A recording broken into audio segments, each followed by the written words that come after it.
हमारा देश भारत अब इतिहास रचने वाला है। हम सब जानते हैं कि पिछली बार चंद्रयान 2 की आंशिक सफलता के बाद चंद्रयान 2 से सीखकर इसरो ने बनाया है चंद्रयान 3 स्पेसक्राफ्ट, जिसके लॉन्च होते ही दुनिया भर की स्पेस एजेंसी की नजरें भारत पर टिकी है और जल्द ही चंद्रयान 3 करने वाला है चांद को अपनी मुट्ठी में। 14 जुलाई 2023 को दोपहर 2:35 के वक्त चंद्रयान 3 सफलतापूर्वक चांद को छूने रवाना हो गया है। और इस बार चंद्रयान 3 का मिशन काफी इम्पोर्टेंट है, क्योंकि इसके बाद के सभी मिशन जैसे कि नासा का आर्टेमिस मिशन भी इस पर डिपेंडेंट है। इसलिए इसकी सफलता के लिए न सिर्फ भारतीय बल्कि दुनिया भर की स्पेस एजेंसी दुआएं कर रही हैं। तो तैयार हो जाइए दोस्तों, आज हम चंद्रयान 3 के बारे में सब कुछ जानने वाले हैं और जानेंगे कि कहाँ है हमारा चंद्रयान। जानने के लिए वीडियो को बिल्कुल स्किप ना करें। दोस्तों, हमारा देश अगले 23 अगस्त की तारीख तक स्पेस की दुनिया में खलबली मचाने को तैयार है, क्योंकि चाइना, रशिया और अमेरिका के बाद भारत ही एकमात्र वो देश बनने वाला है जो चांद के फार साइड में उतरकर तिरंगा गाड़ने को तैयार है। बस 4 साल पहले की बात है, 22 मई 2019, जब हमने चंद्रयान 2 को चांद पर भेजने के लिए रवाना किया था। पूरा भारत ये आस लगाए बैठा था कि चंद्रयान 2 मिशन सफल हो जाएगा और इसकी सफलता के लिए पीएम मोदी भी इसरो के बेंगलुरु हेड ऑफिस पहुंच गए थे और इस मिशन की लॉन्चिंग सक्सेसफुल रही थी। जबकि ये आगे के स्टेज में चांद की सतह पर उतरने ही वाला था कि चंद्रमा की सतह से सिर्फ 2 किलोमीटर की ऊंचाई पर विक्रम लैंडर से हम कम्युनिकेट नहीं कर पाए थे। इस कम्युनिकेशन ग्लिच की वजह से विक्रम लैंडर से हमारा संपर्क टूट गया था और चंद्रयान 2 मिशन सिर्फ आंशिक सफलता को ही प्राप्त कर पाया था। और हम जानते हैं कि किस तरह के शिवन भावुक हो गए थे और इस पल ने देश का दिल तोड़ दिया था, जिसके बाद हमारे पीएम मोदी ने प्रेस मीटिंग में हमारे वैज्ञानिकों और देश को सांत्वना दी और अगली बार सफल होने की हुंकार भरी थी, क्योंकि हम जानते हैं कि विज्ञान में सफलता और असफलता का दौर चलता रहता है। और फिर इसरो ने चंद्रयान 3 के साथ इस बार फिर से कम बैक किया है, अपनी पिछली भूलों को सुधारते हुए। एक फेल्यूर बेस्ड सिस्टम के साथ इसरो ने एक एडवांस स्पेसक्राफ्ट को तैयार कर लिया। दोस्तों, इस बात से हमें बिल्कुल निराश नहीं होना चाहिए, क्योंकि अंतरिक्ष अगर हमें असफलता देता है तो उसके साथ बहुत बड़ी सीख भी देता है, जो हमें आगे कामयाब होने में मदद करती है। और अंतरिक्ष में चुनौतियां हजारों हैं, वहीं हमारे वैज्ञानिक भी उनसे डटकर मुकाबला करने में सक्षम हैं। खुद अमेरिका अपने इतने सारे मून मिशन में 26 बार फेल हो चुका है और रशिया 14 बार असफलता को देख चुका है। लेकिन भारत ने पिछली बार की असफलता से उठकर चंद्रयान 3 पर जिस तरह से काम किया है, उसे देखकर सभी स्पेस एजेंसीज भी भारत से आस लगाए बैठी है। इन सब को लेकर इसरो के नए चीफ एस सोमनाथ ने कहा है कि भले ही हम असफल हुए, लेकिन बड़ी बात यह है कि हम इससे सीख कर आगे बढ़ रहे हैं और इस बार चंद्रयान 3 मिशन पर जो काम हमने किया है वो इतिहास को रचने वाला होगा। दोस्तों, 14 जुलाई को दोपहर 2:35 पर इसरो ने आंध्र प्रदेश के श्रीहरिकोटा में मौजूद सतीश धवन स्पेस सेंटर से चंद्रयान 3 को लॉन्च किया और इस बार इसरो के अनुसार चंद्रयान 3 को उसी रास्ते से भेजा जाने वाला है जो पिछली बार चंद्रयान 2 का था, और इसे चांद के दक्षिणी ध्रुव यानी साउथ पोल पर उतारा जाएगा और चंद्रयान 2 को भी यहीं उतारा जाना था। चंद्रयान 2 के बचे हुए मिशन को चंद्रयान 3 पूरा करने वाला है।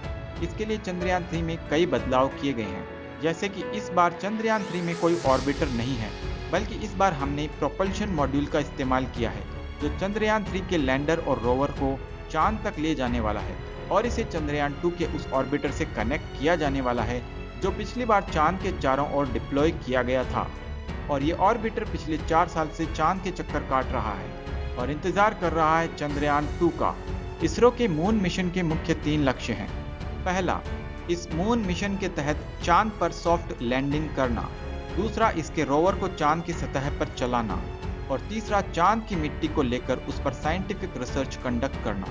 चलिए अब इन तीनों पर डिटेल में चर्चा करते हैं। सॉफ्ट लैंडिंग चांद पर इसलिए जरूरी है कि चांद पर कोई एटमॉस्फेयर नहीं है और जैसे कि मंगल पर एटमॉस्फेयर होने की वजह से वहां हमारे पास पैराशूट होता है, जिसकी मदद से हम इजीली लैंड कर सकते हैं। लेकिन चांद पर कोई एटमॉस्फेयर ना होने की वजह से हम पैराशूट की मदद से स्पेसक्राफ्ट की स्पीड को कंट्रोल नहीं कर सकते।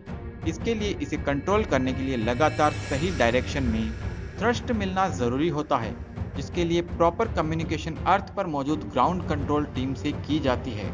और फाइनली राइट कम्युनिकेशन और थ्रस्टर की मदद से हम सॉफ्ट लैंडिंग कर सकते हैं।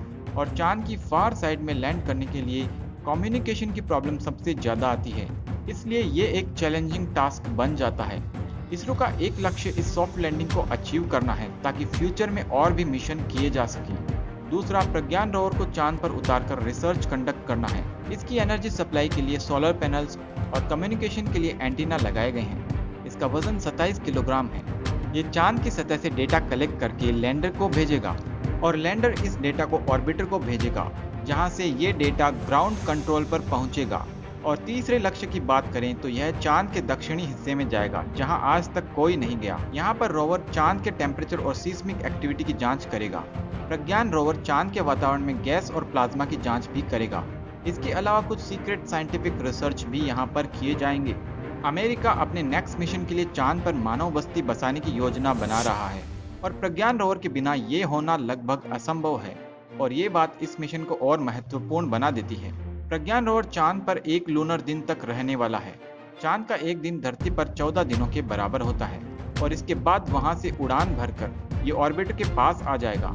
इसरो के इस पूरे मिशन का बजट 615 करोड़ है और इतने कम बजट में चांद पर बड़े मिशन को अंजाम देना बच्चों का खेल नहीं है। हमारे चंद्रयान 3 स्पेसक्राफ्ट का कुल वजन 3900 किलोग्राम है, जिसमें प्रोपल्शन मॉड्यूल 2148 किलोग्राम है और लैंडर मॉड्यूल का वजन 1752 किलोग्राम है। दोस्तों, चंद्रयान 3 धरती से लेकर चांद तक का सफर कैसे करेगा? जैसे कि आपको पता है, इसरो हमेशा कुछ अलग करता है। इसके लिए चंद्रयान 3 ऑलरेडी धरती से लॉन्च हो चुका है और फिलहाल यह धरती की कक्षा में घूम रहा है। चंद्रयान 3 फिलहाल धरती के चारों ओर एक इलिप्टिकल ऑर्बिट में है, यानी एक ऐसा ऑर्बिट जो गोल नहीं होता बल्कि धरती के पास 140 किलोमीटर और धरती से दूर 40,000 किलोमीटर की दूरी तक यह ऑर्बिट जाता है। चंद्रयान 3 इसी ऑर्बिट में है। जब चंद्रयान 3 एक ऐसे पॉइंट पर पहुंचेगा जब इसे धरती की ग्रेविटी को एस्केप करना आसान होगा, तब इसके क्रायोजेनिक इंजन को ऑन कर दिया जाएगा और जो आगे चंद्रयान 3 को चांद तक ले जाएगा और चंद्रमा की परिक्रमा करते हुए यह धीरे धीरे आगे लैंडर को चांद पर उतारेगा, जहां इसे चांद पर सॉफ्ट लैंडिंग करनी होगी। ये लैंडिंग 23 या 24 अगस्त को करवाई जाएगी, जब पूरे भारत के साथ दुनिया दिल थाम कर बैठी होगी और उस दिन चंद्रयान 3 की अग्नि परीक्षा होगी। अगर ऐसा हो गया तो हमारा देश अंतरिक्ष की एक बड़ी महाशक्ति में शामिल हो जाएगा। तो दोस्तों, भारत देश चंद्रयान 3 में अपार सफलता प्राप्त करे, इसके लिए कमेंट में ज़रूर अपनी दुआएं लिखें और इस वीडियो को शेयर ज़रूर करें। मैं मिलता हूँ आपसे किसी अगले वीडियो में, तब तक के लिए बाय।